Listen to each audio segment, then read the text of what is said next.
नमस्कार मित्रांनो, ठरलं तर मग या मालिकेत उद्याच्या भागात असं दाखवलं आहे की साक्षी शिकरे खुनाच्या रात्री कुठे होते हे सगळे रिपोर्ट, म्हणजे त्या टायमिंग सगळं तिचं लोकेशन ट्रेस केलेले रिपोर्ट आता अर्जुनच्या हातात असतात. त्यामुळे अर्जुनला कळलेलं असतं की साक्षी ही आश्रमात गेली होती आणि तो त्या हॉटेलमध्ये जातो जिथून साक्षीने तिचे त्या हॉटेलमध्ये असल्याचे पुरावे दाखवलेले असतात. पण तेव्हा त्याला तिथे क्लिक होतं की जे 11 तारखेला साक्षी ज्या हॉटेलमध्ये गेलेले तेच पुरावे तिने 13 तारखेला दाखवले आहेत.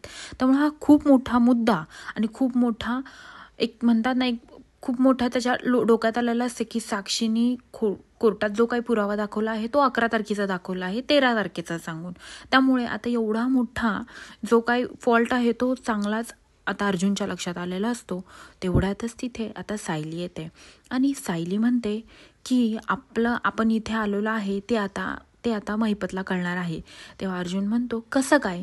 तेव्हा ते म्हणतो की माझ्या मागे माझी प्रिया माझ्याकडे चोरून बघत होते, मी कुठे चालले, काय करते, कोणाशी बोलते, त्यामुळे ती ही सगळी इन्फॉर्मेशन आता महिपतला पुरवणार आहे. हे सगळं ऐकल्यानंतर ना आता अर्जुन म्हणतो आपल्याला जरा त्या प्रियापासून सावधच राहायला पाहिजे, कारण की ती त्यांच्यातलीच आहे हे आपल्याला खूपदा कळून चुकलं आहे.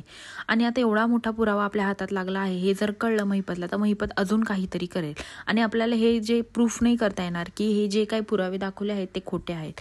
आणि आता ह्या महिपतला आणि ह्या साक्षीला माझ्या हातून कोणी सोडू शकत नाही, कारण की एक एक पुराव्याची चेन जोडत चाललो आहे आणि ती सगळी त्यांच्याच अपोजिट आहे.